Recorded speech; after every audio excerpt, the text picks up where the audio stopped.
Hi, so we are going to talk about protecting your energetic field and keeping your area cleansed from other people's energy. This is going to help you maintain your own energy without others feeding off of yours, draining yours. And it also is a good practice just to clear pretty frequently throughout the day. So let's start with Florida water. This is called Florida water. It's developed as like a perfume, but what I do is this is the yellow one, and there's a lot of different versions. I don't think I have. Oh, this is called Rue. It works similar. So I don't know if you can see it. It's like this is the Florida water, and I can send you some links on what this is. But basically, it has fragrance. It's used as a cologne. You kind of hold your finger over the bottle and then just sprinkle a little bit into your hands, just a few drops even. Then I rub it in my hands. I clap 3 times, take a centering breath, and I cleanse all my energy field. And you just want to listen to your body where you're feeling that energy come up. Um, that's a good way to also trust your intuition if you practice listening to yourself, listening to your body, and where you need cleansed. So, this is a spray version. So, I just cleanse my entire energy field with the spray. So, those are two different options. That helps to just clear your outside energy field. And then also, any kind of clingy, heavy, dense energy that kind of attaches looking for your light. So that's pretty much going to help, especially anytime you interact with people, clients. You maybe want to do a little cleansing right after, just to keep yourself present, keep your energy field clear anything that was uh, picked up like from another person, and allow yourself to clear after you hold space for someone else as they're releasing some heavy energy. So that alone will help a lot. There's another thing we use called Wiracocha. So we take our hands in prayer position from our heart, go up over our heads, and sorry, you can't really see it, but I'm going over my head as high as I can, and I'm pulling the light down over my body, and I'm filling in any gaps all over. And so this is called Wiracocha, Wiracoch, wait, Wiracocha. I think that's right. Sorry, I got a little thrown off there. So, Wiracocha is another term for referring to God's foam. Sorry, my screen was spazzing out there a little bit. So it's called God's foam. It's you kind of picture it like the foam you see on the ocean, and you're just gathering it up in your hands, and you're taking that and you're kind of putting it all over your body, all over your energy field, and that's filling in any kind of gaps, and it gives you a good amount of protection so that if anybody is trying to like kind of drain into your energy, or just the heaviness, in the room is just pulling you kind of down. It's a good way to protect yourself. It works for 4 hours at a time, so you want to do it throughout the day as you remember. Maybe even I suggest set a timer in your phone or do it at certain periods, like every time you eat a meal. And that way you're just protecting your energetic field from others. And it's coming straight from like the ninth chakra, God, spirit, whatever you prefer. It's just using that energy to protect yourself. And the other thing, especially if you work with clients to do, is called opening sacred space. So, sacred space is where you want to pay attention to where the four directions are in your area. And so, currently, um, to my left here is going to be the south. So, I will start at the south, I will face the south, and you can say anything that comes to mind. It is traditional in shamanic practice in the Keto Peruvian shamanic lineage to call on Sachi Mama, and Sachi Mama is the serpent. So the south direction is all about the physical, identifying, seeing things as it appears to be. And that's the first step on the healing path is, bringing the issues up to your awareness. So we face the south and we say, Winds of the west, great serpent, Sachi Mama, we welcome you to the sacred hoop, the sacred circle. Aho. That's as simple as it can be for opening space. You don't have to copy exactly what I said. It's all about just acknowledging the direction and calling it in. Um, and you can open space at anywhere that you routinely have kind of deep energetic work, in your car, at your office, at your desk at home, your bedroom. You can leave space open everywhere, and that is an extra layer of protection that you're calling in from God to surround your area and energetic field, um, as a place where the heaviness doesn't get stuck to you. The elements and God and the angels, they take care of it for you. So you start with the south, like we just did, then you go to the west. And the west is Jaguar, which is Otorongo in Quechua. Quechua is the language of the Caddo shamans. And so you say, Winds of the West. Mother Jaguar, Otorongo, we welcome you to the sacred hoop, the sacred circle, Aho. And the West represents where you take action, where it's a place of seeing where you need to make changes. It's the seeing things as they actually are, not how they appear to be. So in the South, you're looking at it from the ground like a serpent, head on, or it's above you and you can only see so much. You move to the west, you're looking at it from Mother Jaguar, from up high on her forepaws or onto a tree looking down.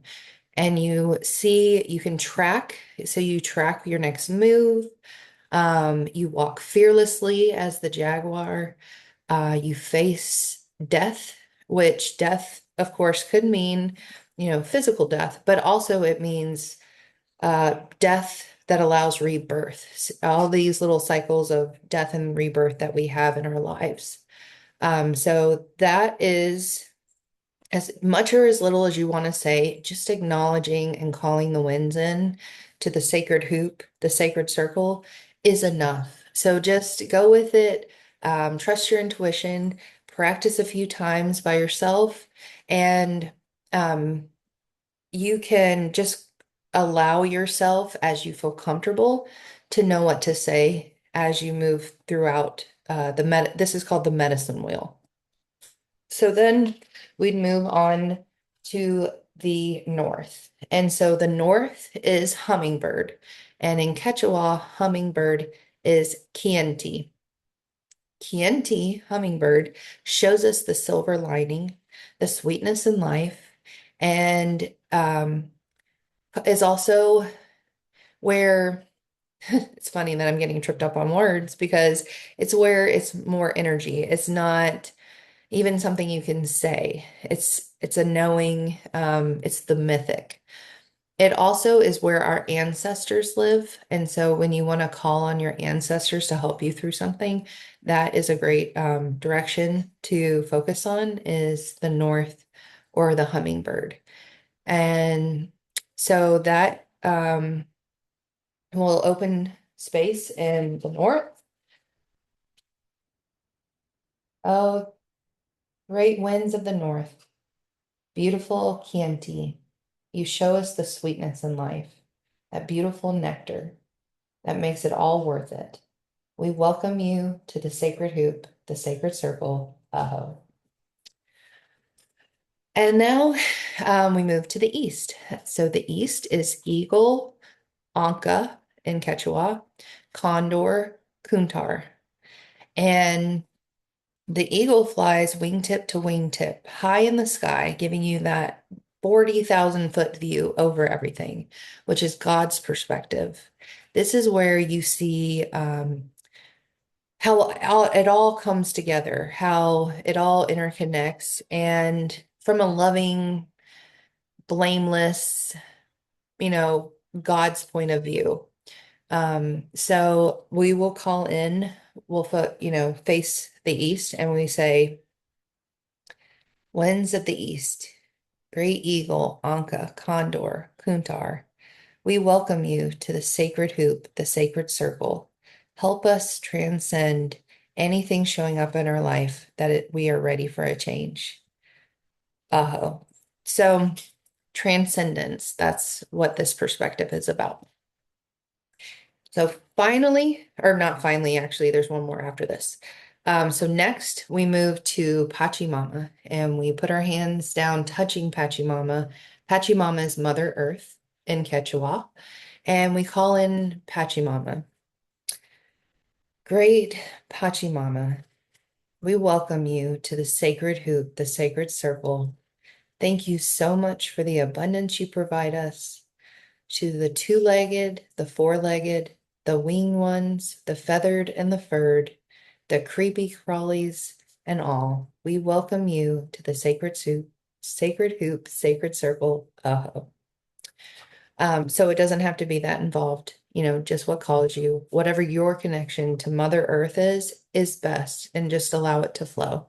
A lot of shamanic work is just learning to trust yourself and your own intuition, and you connecting in your own way to all that God has created for us. And so finally is going to be up to the heavens. And so the heavens, you can call on the stars, the planets, Mama Kia, which is the moon in Quechua. It means grandmother, grandmother moon. Inti Taiti is father, son. And Mama Kotos is the Pleiadians. You can call them the Pleiadians, whoever you feel connected, Syrians, whoever you align with is perfect to call in. The shamanic lineage that I'm a part of, the Peruvian shamanic, uh,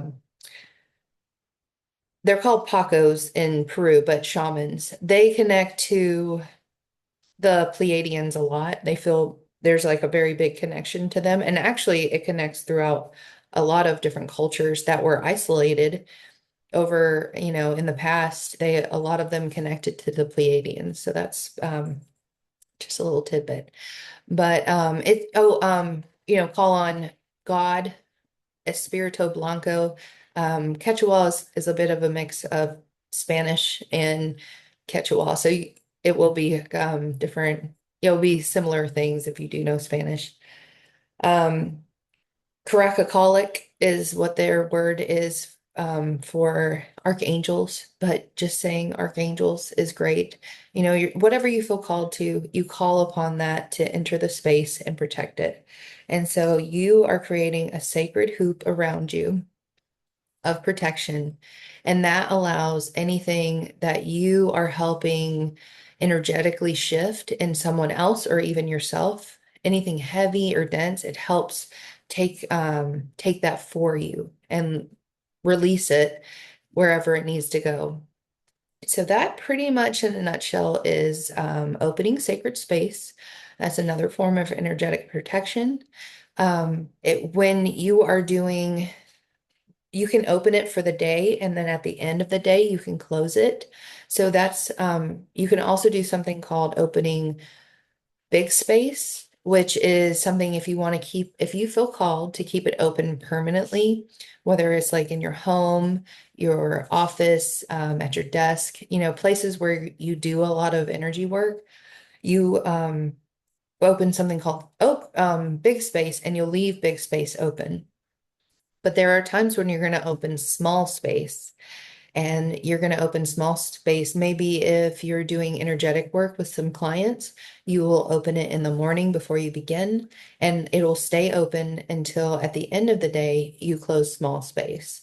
Anytime we're doing an energetic healing, we will open space at that moment as well, and that's small space. So we will keep big space open, and we also open small space. Okay, so we've talked about Wiracocha, we've talked about Florida water, and we've talked about opening space. And also, another great way to cleanse the air, cleanse the energy, is to use smudge of some sort. So that could be Palo Santo, that could be incense. You can use sage. They all have great purposes, and you can burn leaves, a few leaves that you find outside, just to give that like smoke, and help. The smoke will actually help transmute any kind of energy. So if these are all great ways to clear your own space and keep your energy field protected throughout the day, especially if you work with people and they're heavy energy and you're transmuting it. But even in your daily life, I've been sitting on the beach with some family, and suddenly I just felt this uh, nudge to open space. So I just sat there in my mind, opening all the directions. And my father-in-law's wife, she released a big, heavy thing, I could tell. So it was really interesting that I felt guided to do that right before. And it's just more proof that when you listen to your intuition, it's for, it's telling you stuff for a reason. So focus on trusting your intuition, building that trust with it, can be very beneficial. It can, at least for me, that was an area I struggled in because I kind of pushed it aside through some childhood wounds. So rebuilding that intuition, and rebuilding it is basically just listening to it when it comes up. You'll get like random thoughts in your head, and it'll be like, don't forget to grab this. And if you don't listen to it, and usually a few minutes to a few hours later, you figure out why you heard that message. So every time you listen to it, you're giving it feedback. You're giving yourself feedback. I trust you. I trust my intuition, and you will continue to build that. Um, you can also call on any power animals you have. And if we haven't done a animal journey, we will be doing that. But basically, call on your power animals. They can also help you with any kind of energetic protection that you may need. So that is also something you can do. And just spirits. You know, God, you can call on God, or the great mystery, whatever, the great unnamed one that goes by many names but cannot be named, whatever you feel called. You can call on our creator, you can call on archangels, you can call on ancestors, maybe somebody that you felt represents protection to you. You can call on your power animals. So these are all, you can call on the power of the earth, the power of the moon, the power of the sun. These are all great ways to protect yourself. And when you call on them, they are working with you. You are calling them to assist you to, release something in yourself and someone else. And if you do call on them, make sure you release them at some point, because it could feel a little bit heavy after a while.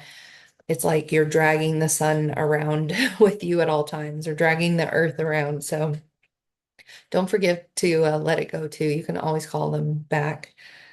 And finally, trust. Everything is with intention. You are pretty much learning that you are already powerful. You are a spiritual being having a human experience. So that means that when you put the intention to anything, whether it's blessing your food right before you eat it, or setting an intention for a certain ceremony, a certain healing in your mind, whatever it may be, as long as you put that intention into it, you are going to see the results and trust that the universe, God is working with you to move to that intention. So your intentions are powerful. Um, Trust it and, you know, put that effort into it to say, like, let's take your food.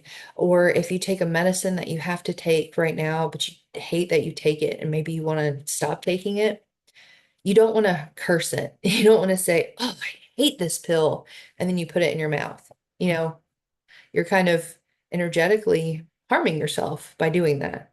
So, being in gratitude, with your food or with medicine, say, I'm really grateful for what you do for me. I look forward to one day where I don't need you, but I really do appreciate you being here in my life at this moment to help me. And then you put that in your body, you're putting that intention in your body of love and self-love, especially. So, um, intention is a lot. So anyway, if you have any questions, please feel free to just reach out to me and I'll be more than happy to answer them. And just don't forget to start adding this to your practice. You're going to see a big difference.